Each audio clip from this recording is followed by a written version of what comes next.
18 अगस्त 1945 ताइपाई के Taihoku airport से एक plane Mitsubishi KI-21 heavy bomber उड़ान भरता है, जिसमें सवार थे इंडिया के one of the greatest freedom fighter Netaji Subhash Chandra Bose.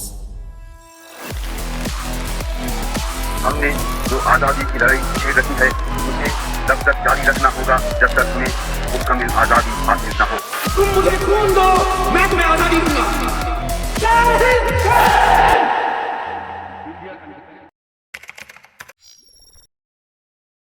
दोपहर 2 बजे के करीब ये प्लेन उड़ान भरता है और उड़ान की कुछ ही मिनटों बाद प्लेन से एक जोर की आवाज आती है। प्लेन का इंजन फट जाता है और प्लेन क्रैश कर जाता है।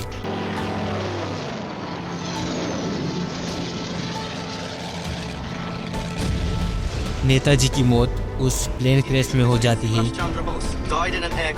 ऐसा जापानीज और ब्रिटिश गवर्नमेंट का कहना होता है। लेकिन नेताजी के चाहने वाले और कुछ आईएनए के मेंबर्स इस बात को मानने से इनकार कर देते हैं। ऐसे हिम्मतवर इंसान मर नहीं सकता, काकू अमर है। कुछ लोगों का मानना होता है कि यह सिर्फ एक अफवाह है, जिसे ब्रिटिश सरकार और जापानीज सरकार द्वारा फैलाई जा रही है। असल में नेताजी उस प्लेन में थे ही नहीं, वे सोवियत यूनियन पहुंच जाते हैं और वहां उन्हें जिंदगी भर टॉर्चर किया जाता है। कुछ लोग मानते हैं कि नेताजी जिंदा थे और अपना भेष बदलकर उत्तर प्रदेश के फैजाबाद में एक गुमनामी बाबा के नाम से अपनी बाकी की जिंदगी बिताई। नेताजी की मौत की सच्चाई जानने के लिए इंडिया से कई इन्वेस्टिगेशन कमिटीज बिठाई गई, जिसमें से एक थी मुखर्जी कमेटी।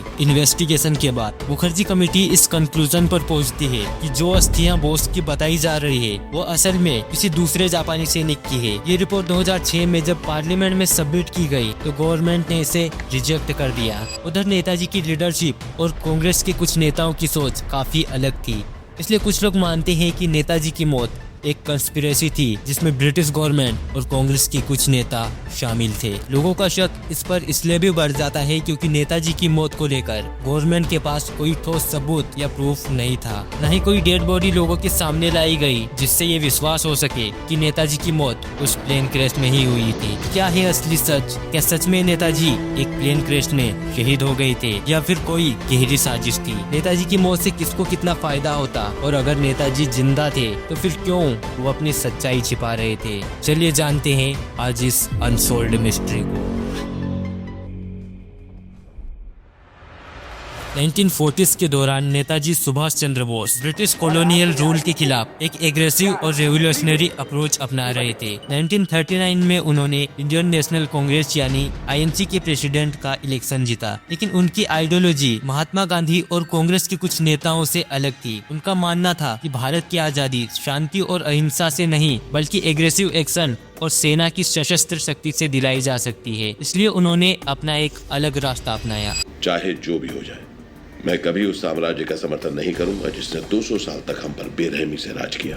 1940 में नेताजी को ब्रिटिश गवर्नमेंट के द्वारा हाउस अरेस्ट कर दिया गया था क्योंकि वे ब्रिटिश के खिलाफ एग्रेसिव एक्शन ले रहे थे। हालांकि कुछ ही महीनों में वे वहां से भाग निकले और कोलकाता से जर्मनी पहुंच जाते हैं ताकि वो हिटलर से मिलकर भारत को आजादी दिला सके, क्योंकि हिटलर भी ब्रिटिश के खिलाफ ही था। लेकिन हिटलर पूरी तरह से नेताजी का साथ देने के लिए तैयार नहीं होता, इसलिए नेताजी जापान की ओर रुख करते हैं। उस समय जापान एशिया में वर्ल्ड वॉर 2 के प्रमुख देशों में से एक था, इसलिए अगर जापान नेताजी का साथ दे तो चांसेस है कि भारत को ब्रिटिश हुकूमत से आजादी मिल सके, और यही होता भी है। जापान नेताजी का साथ देने के लिए तैयार हो जाता है और तभी नेताजी आजाद हिंद फौज यानी इंडियन नेशनल आर्मी INA का गठन करते हैं। INA में मुख्य रूप से वे भारतीय सैनिक थे जो वर्ल्ड वॉर 2 के दौरान ब्रिटिश सेना से लड़ते हुए जापान द्वारा बंदी बना लिए गए थे। नेताजी ने उन्हें प्रेरित किया कि वे INA में शामिल होकर भारत की आजादी के लिए ब्रिटिश सरकार के खिलाफ युद्ध करे। जब INA और ब्रिटिश सैनिकों में युद्ध होता है तो INA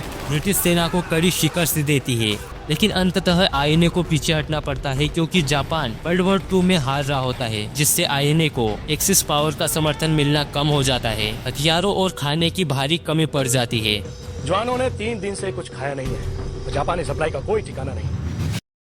सन 1945 सेकेंड वर्ल्ड वॉर अपने अंत के करीब था। एक्सिस पावर्स जैसे जापान सरेंडर कर देता है, जर्मनी में हिटलर आत्महत्या कर लेता है। नेताजी सुभाष चंद्र बोस का सपना भारत को आजाद होते हुए देखने का इसे फेल होता हुआ नजर आ रहा था, लेकिन नेताजी भी हार मानने वालों में से नहीं थे। उन्होंने अब फैसला किया कि वे अब सोवियत यूनियन जाएंगे, जो उस टाइम पे एक सुपर पावर कम्युनिस्ट देश हुआ करता था। उनसे मदद लेंगे और ब्रिटिश हुकूमत के खिलाफ लड़ाई लड़ेंगे। सोवियत यूनियन तक पहुंचने के लिए शेड्यूल कुछ इस तरीके से था कि वे पहले बैंकॉक से वियतनाम के साइगोन जाएंगे, जहां से एक जापानीज प्लेन में बैठकर ताइवान के लिए टेक ऑफ करेंगे। फिर ताइवान से मंचूरिया एंड देन जापान के टोक्यो में लैंड करेंगे। टोक्यो इसलिए क्योंकि जापान ने नेताजी का साथ पूरी तरह दिया था। वो उन्हें शुक्रिया अदा करके जापान से मदद लेकर सोवियत यूनियन से कांटेक्ट करने का कोई रास्ता पता करेंगे। शेड्यूल के अकॉर्डिंग नेताजी और कुछ आईएनए के मेंबर्स बैंकॉक से साइगोन पहुंचते हैं, जहां उन्हें पता चलता है कि प्लेन में सिर्फ 2 सीट ही खाली है, इसलिए सिर्फ 2 लोग ही आगे जा सकते हैं। उस प्लेन में बस 2 ही सीटें बाकी हैं। सो जेंटलमैन, मुझे आप लोगों से विदा लेनी होगी। रहमान मेरे साथ जाएगा। नेताजी कर्नल हबीबुर रहमान के साथ ताइवान पहुंचते हैं। 18 अगस्त 1945 को करीब 2 बजे ये प्लेन फिर से उड़ान भरता है, लेकिन अब उड़ान की कुछ ही मिनटों बाद प्लेन क्रैश कर जाता है और नेताजी उस हादसे में मारे जाते हैं। लेकिन इसके पीछे कुछ थ्योरीज है जो नेताजी की मौत को झूठ बताती है, जबकि कुछ थ्योरीज है जो इसे सच भी मानती है। उनमें से एक थ्योरी है प्लेन क्रैश थ्योरी। ये theory Japanese government, Taiwanese authorities और इंडियन नेशनल कांग्रेस के कुछ नेताओं द्वारा अप्रूव्ड थी। इस थ्योरी के अकॉर्डिंग जब प्लेन क्रैश होता है तब उसमें करीब 13 लोग थे, जिसमें से कैपिलट, पायलट, को पायलट और कुछ जापानीज मेंबर्स तुरंत मारे जाते हैं, लेकिन नेताजी और कर्नल हबीबुर रहमान अभी भी प्लेन में जिंदा होते हैं। नेताजी प्लेन के पीछे की सीट पर बैठे होते हैं, जहां उनके पास गैसोलीन रखा होता है। जब प्लेन क्रैश होता है तो नेताजी उस गैसोलीन से पूरी तरह भीग जाते हैं। इधर प्लेन के चारों तरफ आग लग जाती है। नेताजी और कर्नल हबीबुर रहमान प्लेन के आगे के दरवाजे से आग की लपटों से बाहर निकलते हैं, जिससे वो बुरी तरह जल जाते हैं। उन्हें तुरंत ताइवान के एक हॉस्पिटल में ले जाया जाता है, लेकिन कुछ ही घंटों बाद नेताजी की मृत्यु हो जाती है। इस घटना को कर्नल हबीबुर रहमान, वो डॉक्टर्स जिन्होंने नेताजी का इलाज किया था, और कुछ जापानीज लोग, इन सब ने जो वहाँ पर मौजूद थे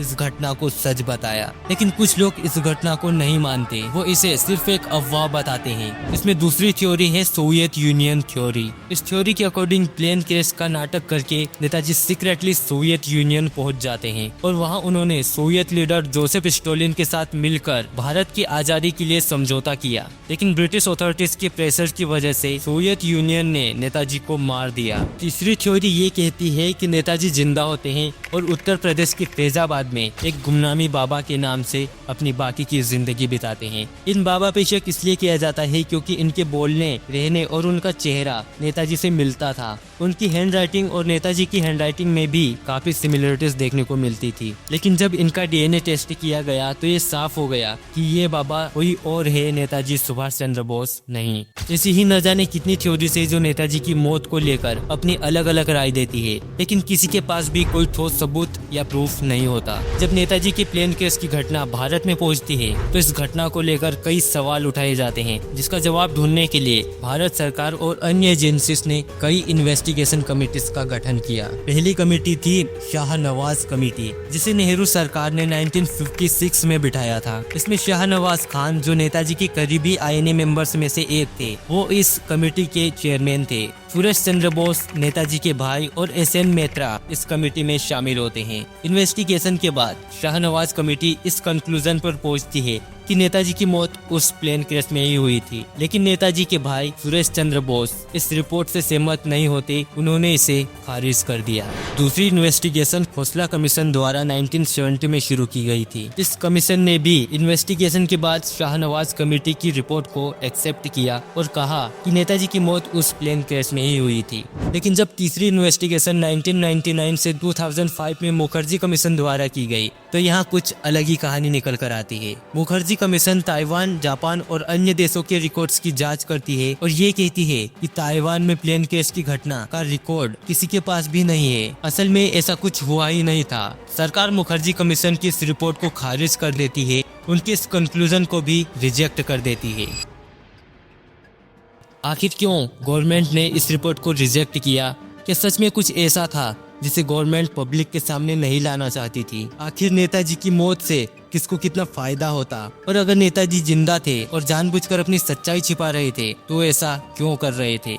आइए इसके बारे में जानते हैं। नेताजी सुभाष चंद्र बोस उस टाइम ब्रिटिश हुकूमत के खिलाफ एग्रेसिव एक्शन ले रहे थे। अगर नेताजी भारत आकर ब्रिटिश के खिलाफ लड़ते तो उनके लिए एक बड़ा संकट बन सकते थे। इसलिए पहला फायदा तो ब्रिटिश गवर्नमेंट को ही होता। वो चाहते थे कि उनकी इमेज एक हेड ऑफ स्टेट की बनी रहे, और नेताजी जैसे लीडर्स इनके लिए सबसे बड़ा खतरा थे। दूसरा फायदा इंडियन नेशनल कांग्रेस के कुछ नेता, खासकर जवाहरलाल नेहरू और महात्मा गांधी को होता। बोस 1939 में कांग्रेस के अध्यक्ष चुने गए थे, लेकिन उन्होंने बाद में कांग्रेस छोड़ दी क्योंकि उनकी आइडियोलॉजीज गांधी जी और नेहरू के साथ मेल नहीं खा रही थी। नेताजी की मौत या उनके गायब हो जाने से इनके लिए एक बड़ा पॉलिटिकल कंपटीशन खत्म हो गया।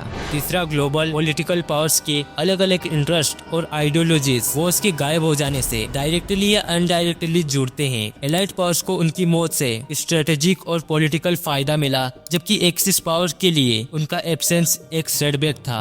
लेकिन अगर नेताजी जिंदा थे तो उन्होंने क्यों खुद की सच्चाई छिपाई? इसका जवाब है, नेताजी को लगा होगा कि उनका सामने आना भारत की आजादी में रुकावट बन सकता था, या फिर उन्होंने किसी सीक्रेट मिशन पर काम करने का फैसला किया हो, इसलिए उन्होंने अपनी सच्चाई छिपाई हो। अब क्या हुआ और क्या नहीं ये तो कोई नहीं जानता, लेकिन नेताजी की फैमिली ने कभी भी, खासकर प्लेन क्रैश थ्योरी को कभी भी पूरी तरह से एक्सेप्ट नहीं किया। फैमिली के सभी मेंबर्स का हमेशा से अलग अलग थ्योरीज पर विश्वास रहा है। कोई गुमनामी बाबा की थ्योरी पर विश्वास करता है तो कोई सोवियत यूनियन की थ्योरी पर, लेकिन ज्यादातर मेंबर्स ने ये एक्सेप्ट कर लिया कि नेताजी उस प्लेन क्रैश में ही शहीद हो गए थे। इन अफवाहों और झूठी थ्योरीज को फैलाकर लोग नेताजी के नाम पर लांछन लगा रहे हैं। नेताजी सुभाष चंद्र बोस की मौत एक कॉम्प्लेक्स जियोपॉलिटिकल पजल बन गई जो आज तक अनसॉल्व्ड है। लेकिन एक बात है, नेताजी हमेशा से एक महान फ्रीडम फाइटर रहे हैं, जिन्होंने अपनी पूरी जिंदगी भारत की आजादी के लिए कुर्बान कर दी। उनके लिए कुछ लाइन्स हैं कि तुमने आजादी का सपना दिखाया,